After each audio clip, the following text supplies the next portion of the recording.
మన ప్రభు అయిన యేసుక్రీస్తు నామములో కూడి వచ్చిన ప్రతి ఒక్కరికి వందనాలు తెలుపుకుంటూ దేవుని యొక్క పరిశుద్ధ గ్రంథంలో నుంచి ఆహోన్ సువార్త 12వ అధ్యాయము 23వ వచనం చదువుకుందాం.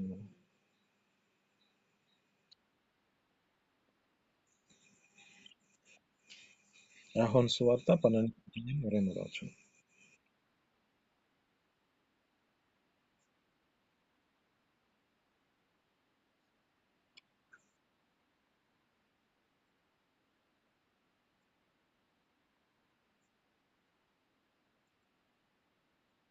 చాలండి. ఇక్కడ జ్ఞాపకం చేసుకుంటే దేవుని యొక్క సన్నిధిలో ప్రభు అయిన యేసుక్రీస్తు మాట్లాడుతున్న మాట, రాబో సంగతి గురించి దేవుడు ముందుగానే తెలియజేస్తున్న మాట అది. దేవుని యొక్క మాటలో జ్ఞాపకం చేసుకుంటే ప్రభు అయిన యేసుక్రీస్తు తాను చనిపోక ముందు చెబుతున్న అన్ని సూచనలు బట్టి అక్కడ మనుష్య కుమారుడు తన మహిమను కనపరుచుకునే సమయం వచ్చింది అని చెబుతూ అక్కడ ఏమంటున్నాడంటే, ఒక గోధుమ గింజ భూమిలో పడి చనిపోకపోతే అది ఒట్టిగానే ఉంటుంది. అది చనిపోయినలా అది అనేకమైన విస్తరించి అనేక మందికి ఫలములు ఇచ్చుటకు కారణం అవుతుందండి. దీన్ని బట్టి లేఖనాలు బట్టి చెబుతున్న మాటల్లో జ్ఞాపకం చేసుకుంటున్నాయి. మన ప్రభు అయిన యేసుక్రీస్తు కూడా ఈ భూమిలో పెట్టబడి 3 దినాల తర్వాత లేచిన తర్వాత ఆ యొక్క మహిమ ద్వారా ఆ యొక్క వ్యక్తి లేచిన తర్వాత ప్రభు అయిన యేసుక్రీస్తు తన మహిమను కనపరుచుకొని అనేక మందికి ఒక ఆశీర్వాదకరముగా ఉన్నట్లుగా ఈ భూమిలో పుట్టి ఈ భూమిలో పడి ఆయన విత్తనముగా చనిపోయిన విధంగా ఉంది. అంటే ఆ పోలికగా మార్చబడ్డాడు ప్రభు అయిన యేసుక్రీస్తు. ఈ పోలికగా మార్చబడిన దేవుడు ఆయన ప్రణాళికలో ఆయన చిత్తం ఏమిటో ఆయన యొక్క మన యందు కనపరిచిన ప్రేమ ఏమిటో జ్ఞాపకం చేస్తూ ఉన్నాడు. ఈ యొక్క గోధుమ గింజ భూమిలో పడి చనిపోతే ఇది బాగా విస్తరిస్తూ ఉంది, ఫలిస్తూ ఉంది. అదేవిధంగా ఈ భూమిలో పడిన ఈ విత్తనము చనిపోకపోతే ఈ లోకంలో అనేక మంది జీవితాల్లో కూడా ఆ ఫలములు తినడానికి అర్హత లేకుండా పోయేది. కానీ ప్రభు అయిన యేసుక్రీస్తు మన కోసం మన జీవితాలలో మనం చేసిన దోషములు, మనం చేసిన ఈ పాపలను బట్టి దేవుడు తన జీవితంలో మన కొరకు మన యొక్క స్థితిని బట్టి మనము దరిద్రులుగా ఉంటే ఆయన ధనవంతుడై ఉండి కూడా మన కొరకు దరిద్రులుగా మార్చబడ్డాడు. మన యొక్క జీవితాల్లో మన పాపులుగా ఎంచబడుతూ ఉంటే ఆయన దోషిగా నిలబడిన పరిస్థితి వచ్చింది. ఇక్కడ లేఖనాలు బట్టి చూస్తున్న మాటలో జ్ఞాపకం చేసుకుంటే ఒక గోధుమ గింజ భూమిలో పడి చనిపోతేనే కానీ అనేక గోధుమ గింజలు ఇవ్వడానికి అవకాశం ఉంది. మన ప్రభు అయిన యేసుక్రీస్తు చనిపోతేనే ఇంకా అనేక మందిని పరిశుద్ధులుగా చేయటానికి కారణమైంది. ఇక్కడ ఈ లేఖనాలు బట్టి చెబుతున్న మాటలో అంటే ప్రభు అయిన యేసుక్రీస్తు భూమిలో పడి చనిపోయిన తర్వాత ఇప్పుడు అనేక మందికి మహిమకరంగా, అనేక మందికి దీవెనకరమైన స్థితిలో, అనేక మందికి ఫలముల వలె అనేక మందిని ఫలించటానికి కారణమవుతుంది కదా. అలాగే మన జీవితాల్లో కూడా ఒక గోధుమ గింజ వలె ఈ ప్రభు అయిన యేసుక్రీస్తు మన కొరకు చనిపోయి ఉన్నాడు కనుక ఈ యొక్క ప్రభు అయిన యేసుక్రీస్తు చనిపోయిన మాదిరిలో మీకు ఒక వ్యక్తిని జ్ఞాపకం చేస్తున్నాను. ఆ వ్యక్తి తన జీవితంలో చిన్ననాటి నుంచి కలలు కంటూ తన జీవితాన్ని నడిపించుకుంటూ ఉన్నాడు. అయితే తనకు కలిగిన ఒక కలను భావనను తన యొక్క తల్లిదండ్రులు తెలియజేస్తూ ఉన్నాడు. తల్లిదండ్రులు తెలియజేసిన దాన్ని బట్టి వారి స్థితిని బట్టి అక్కడ ఉన్న అన్నదమ్ములు కొంచెం వారి మీద ఆ యొక్క వ్యక్తి మీద అసూయపడ్డారు. ఈ కళ భావంలో ఈ కళ యొక్క ఆలోచన ఎంతో తెలియట్లా. ఆ కళ యొక్క ఆలోచన ఆ యొక్క యేసేపు గారు చెబుతున్న మాటలో తన జీవితంలో ఆ పనులన్నీ నాకు నమస్కారం చేస్తున్నాయి, నా పనికి. తల్లిదండ్రులు అంతే చేస్తూ ఉన్నారు. తనకు కలిగిన సహోదరులు కూడా ఆ వ్యక్తికి నమస్కారం చేస్తున్నారని చెబుతూ ఉన్నాడు. ఈ మాటకి తన సహోదరులు అతని మీద ద్వేషంతో పలికి ఉన్నారు. కానీ ఆ యొక్క వ్యక్తి మీద అసూయ పడుతూ పగబడుతూ ఆ యొక్క వ్యక్తిని ద్వేషించూ ఉన్నారు. కానీ ఇక్కడ జ్ఞాపకం చేసుకుంటే తండ్రి యొక్క ప్రణాళిక నెరవేర్చబడాలి. ఇక్కడ ఒక ప్రభు అయిన యేసుక్రీస్తు గురించి, ప్రభు అయిన యేసుక్రీస్తు యొక్క ప్రణాళికను దేవుడు ఏ విధంగా ఏర్పరిచాడో, ఆ దినములలో కూడా, ఈ యొక్క ఆది కాలంలో కూడా ఈ యొక్క యేసేపు గారిని దేవుడు ఎన్నుకున్నాడు. అంటే ప్రభు అయిన యేసుక్రీస్తు యొక్క మాదిరిలో కొంచెముగా ఒక పోలికగా మీకు చూపిస్తూ ఉన్నాను. ఈ యొక్క వ్యక్తిని మనం జ్ఞాపకం చేసుకుంటే, ఒకనాడు వీరు తనకు కలిగిన యేసేపు యొక్క తల్లి సహోదరులందరూ కలిసి ఆ ప్రాంతాల్లో వారికి కలిగిన గొర్రెలను మేపుకొనుటకు ఒక ప్రాంతంలో ఉన్నారు. వీరి వద్దకి ఆ యొక్క తండ్రి యేసేపును పంపిస్తూ ఉన్నాడు. అయితే దూరం నుంచి ఆ వ్యక్తిని గమనిస్తూ ఉన్నారు వీళ్ళు, తన సహోదరులు. అప్పుడు అనుకుంటున్నారు, అరే వీడు కనలుగా అనేవాడు వస్తున్నాడు, వీడిని మనం ఏదో ఒకటి చేయాలనే ఆలోచనతో వారు ఏం చేశారంటే భూమిలో ఆ యొక్క బావిలో తోసివేశారు. ఈ బావిలో త్రోసివేసినది ఒక సాదృశ్యముగా జ్ఞాపకం చేసుకుంటే, ఒక గోధుమ గింజ భూమిలో పెట్టబడినట్లుగా, మన ప్రభు అయిన యేసుక్రీస్తు భూమిలో పేత పెట్టబడినట్లుగా, అదే విధంగా ఈ యొక్క యేసేపు యొక్క జీవితం కూడా ఉంది. యేసేపు యొక్క జీవితంలో కూడా జ్ఞాపకం చేసుకుంటే, ఈ బావిలో తోయబడినది ఒక భూమిలో పెట్టబడుటకు కారణమైంది. అనుకుంటూ ఉన్నారు వారి జీవితాల్లో, వీడిని మనం దానిలో వేస్తే మనకు ప్రయోజనం ఏమిటి అని అక్కడ నుంచి మరలా తీసి ఈ వ్యక్తిని అమ్మివేశారు, నాణ్యాలకు అమ్మివేశారు. అంటే వీరికి ఒక ప్రయోజనకరంగా మార్చబడటకు కారణమైంది. అయితే ఇక్కడ జ్ఞాపకం చేసుకుంటే, ఈ వ్యక్తి యొక్క జీవితంలో అనేకమైన శ్రమల చేత, అనేకమైన బాధల చేత ఆ వ్యక్తి కొనసాగించబడుతూ ఉన్నాడు. యేసేపు తన జీవితంలో ఒక చెరసాలలో ఉన్నప్పుడు ఒక ఇద్దరు అధికారులకి ఇద్దరు యొక్క జీవితాల్లో జరిగే సంఘటనలను తెలియజేస్తున్నాడు. వారికి కలిగిన కళల భావాలను చెబుతూ ఉన్నాడు. ఒక వ్యక్తినేమో సన్మానిస్తానంటున్నాడు, ఒక వ్యక్తినేమో సంహరిస్తానని చెబుతూ ఉన్నాడు.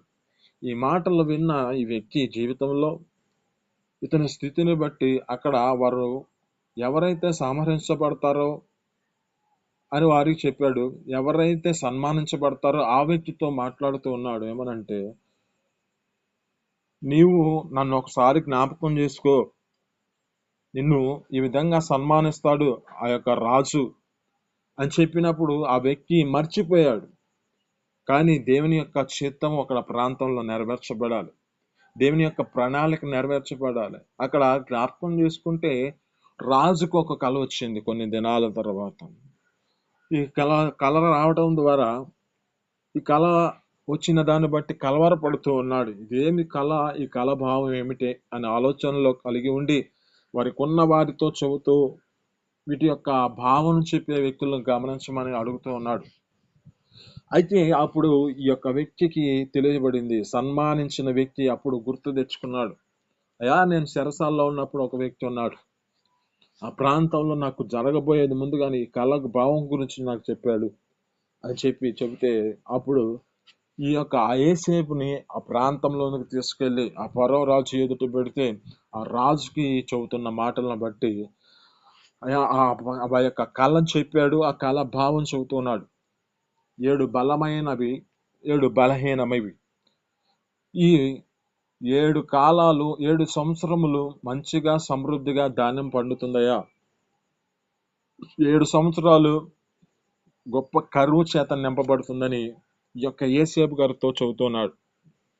యేసేపు గారు ఆ యొక్క రాజు గారికి చెబుతూ ఉన్నాడు.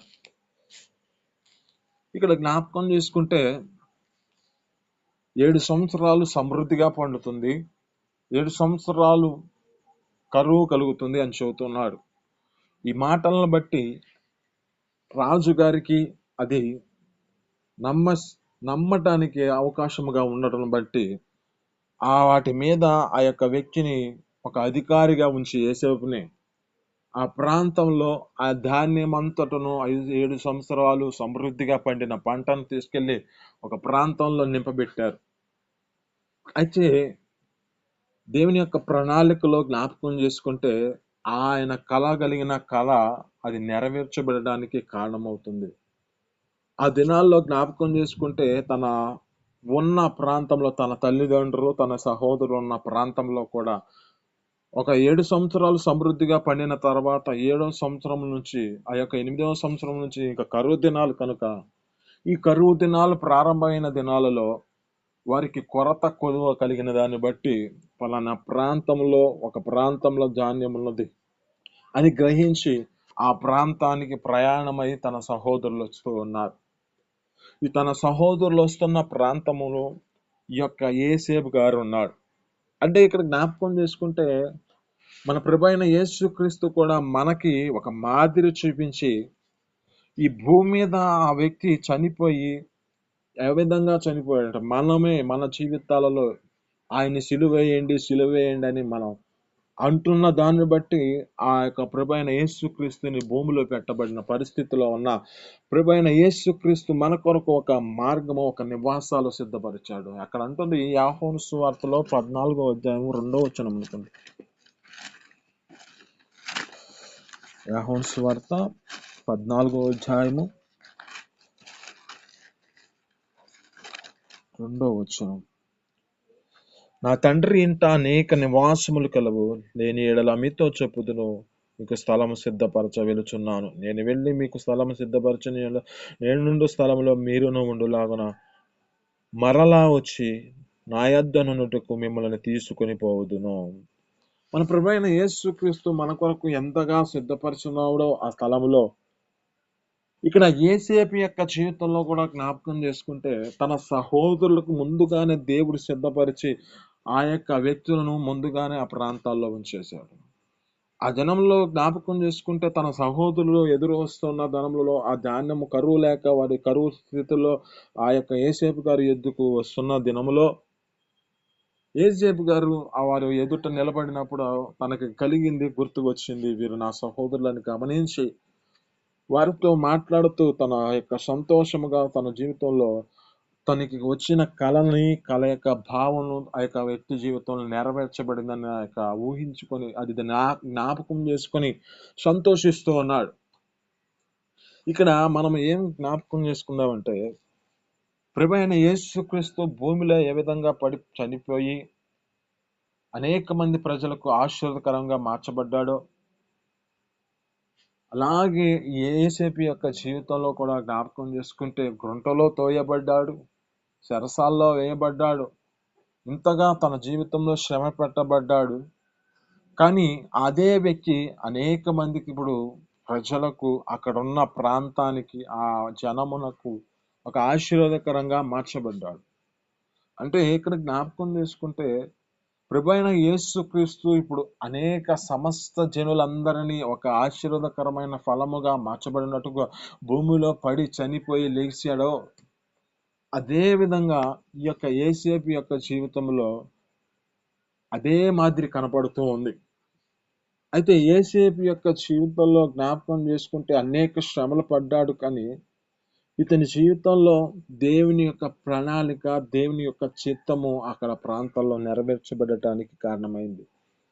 ఒక అధికారాన్ని పొందుకుంటున్నాడు ఈ యొక్క వ్యక్తిలో జ్ఞాపకం చేసుకుంటే ఇంకా ముందుకు వెళితే ఆ రాజు ఒక ఆజ్ఞ ఇస్తున్నాడు. ఏమని ఇస్తున్నట్టే, నువ్వు ఎవరైతే చెయ్యత్తమంటే వారు చెయ్యత్త, ఎవరైతే నువ్వు ఏది చేయమంటే అది చేయాలని అనే అంత అధికారాన్ని పొందుకున్నాడు. ఒక సింహాసనం విషయములో తప్ప సమస్తము ఆయనకి అధికారం ఇవ్వబడింది ఈ యేసేపు గారికి. అంటే ఈ ఫరో రాజును మనం ఏ విధంగా జ్ఞాపకం చేసుకుంటే ఒక పరలోకమందున్న మన తండ్రి ఒక ప్రభువైన యేసుక్రీస్తుకి ఏ విధంగా అనేకమైన వాటిని అధికారం ఇచ్చాడో అలాగే ప్రభువైన ఈ యొక్క ఫరో రాజు అయిన ఈ యొక్క యేసేపు గారికి అంత అధికారం ఇవ్వబడింది. అంటే ఈ పోలికగా మార్చబడుకుంటే మన జీవితాల్లో ఏ విధంగా మనిషిని రక్షించడానికి వీరు కారణమయ్యారో ఒకసారి ఈ యొక్క యేసేపు గారి జీవితంలో జ్ఞాపకం చేసుకుంటే ఏ విధంగా మార్చబడ్డాడో జ్ఞాపకం చేసుకుందాం. 49వ అధ్యాయము 22వ వచనం. ఆదికాండం 49వ అధ్యాయము 22వ వచనం. ఇక్కడ జ్ఞాపకం చేసుకుంటే యేసేపు ఫలించడి కొమ్మ, ఊట యొద్ద ఫలించటి కొమ్మ, దాని రెమ్మలు గోడ మీదకి ఎక్కి వ్యాపించును. వీలుగాళ్ళు అతనిని వేధించిరి, వారి బాణములను వేసి అతనిని హింసించిరి. యాకోబు కొలుచు పరాక్రమశాలి అయిన వాని హస్తంబు బలం వలన అతని విల్లు బలమైనదగును. ఇశ్రాయేలులకు బండయు మేపెడి వాడును ఆయనే. నీకు సహాయము చేయి, నీ తండ్రి దేవుని వలన పైనుండి మింటి దీవెనలతోనూ, క్రింద దాగి ఉన్న అగాధ జలములలో దీవెనలతోనూ, స్థానముల దీవెనలతోనూ, గర్భముల దీవెనలతోనూ నిన్ను దీవించి సర్వశక్తిని దీవెనల వలన అతని బాహుబలము దిట్టపరచబడును. ఇక్కడ జ్ఞాపకం చేసుకుంటే యోసేపుని ఫలించటి కొమ్మగా చేశాడు. ఈ ఫలించటి కొమ్మ ఏ విధంగా చేయబడిందంటే గోడ మీదకి ఎక్కి వ్యాపింపజేయబడింది. యోసేపు యొక్క జీవితంలో ప్రభువైన యేసుక్రీస్తు కూడా మన జీవితాల్లో కూడా మన సర్వలోకం అంతటా ప్రభువైన యేసుక్రీస్తు గురించి ఎలా వ్యాపిస్తుందో అదే మాదిరిగా ఈ యొక్క తన జీవితంలో కూడా ఫలించి అనేక మందికి ఫలమునిచ్చే విధంగా గోడ మీద వ్యాపించి అనేకమైన కొమ్మలను వేసుకుంటూ ఈ వ్యాపించి ఇది అనేక మందికి ఫలించేటి కొమ్మగా మార్చబడింది. ఎందువలన అంటే ఊట యొద్ద ఉంది కనుక ఇది ఫలములు దయచేయబడినట్లుగా ఆ ఫలములు దయచేసి అనేక మందికి ఇది ఆశీర్వాదకరముగా మార్చబడి అది దీవెనకరముగా ఉంది కనుకనే ఆ యొక్క స్థితిని బట్టి కూడా అది బలమైన ఆ యొక్క బాహుబలము దిట్టపరచబడి ఉంది. అయితే ఇది మనం జ్ఞాపకం చేసుకున్న మాటల్లో ఒక ఆవో గింజ, ఈ గోధుమ గింజ ఏ విధంగా భూమిలో పడి చనిపోకపోతే అది ఒట్టిగానే కనబడుతుంది. మన ప్రభు అయిన యేసుక్రీస్తు కూడా ఇప్పుడు మరణించి లేకపోతే అనేక మంది జీవితాల్లో కూడా ఒక ఆశీర్వకరమైన స్థితి కనపడేది కాదు. అందువల్లనే ప్రభు అయిన యేసుక్రీస్తు మన కొరకు భూమిలో పాతి పెట్టబడి 3వ దినమున ఏ విధంగా లేచాడో అదే పరిస్థితిలో మన జీవితాల్లో ఈ ఆయన ఇప్పుడు ఫలించిన దానిని బట్టి యెషయా గ్రంథం 53వ అధ్యాయం 2వ వచనంలో ఉంటుంది కదా. యెషయా గ్రంథం 53వ అధ్యాయము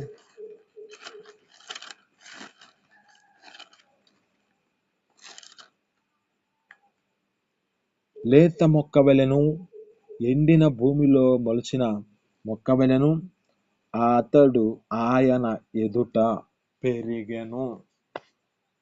అతడు ఆయన ఎదుట పెరిగెను అంటుంది. అంటే ఇతడు ప్రభువైన యేసుక్రీస్తు మన కొరకు ఒక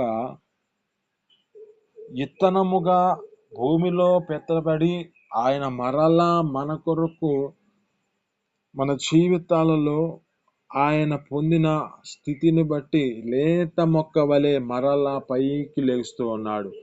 అతడు ఆయన ఎదుట పెరుగుతూ ఉన్నాడు. అంటే ఇది ఒక కొమ్మకి, ఒక చెట్టుకి సాదృశ్యమై ఈ కొమ్మ ఎదుగుతూ ఉంది, పెరుగుతూ ఉంది. కనుక మన జీవితాలలో మన ప్రభువైన యేసుక్రీస్తు చనిపోకపోతే ఈ లోకంలో అనేక మంది జీవితాల్లో రక్షణకరమైన స్థితి ఉండేదే కాదు అమ్మ.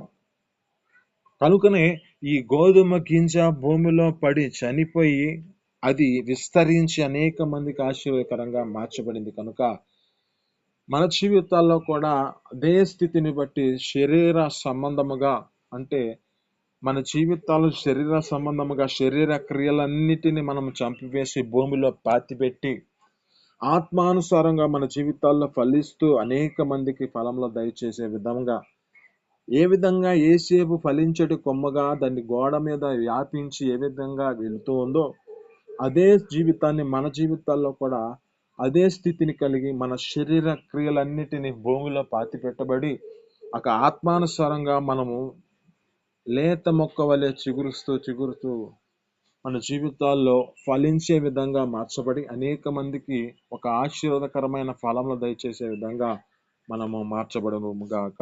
ఈ మాటలు మీ వినికిడిలో దీవించి ఫలించును గాక.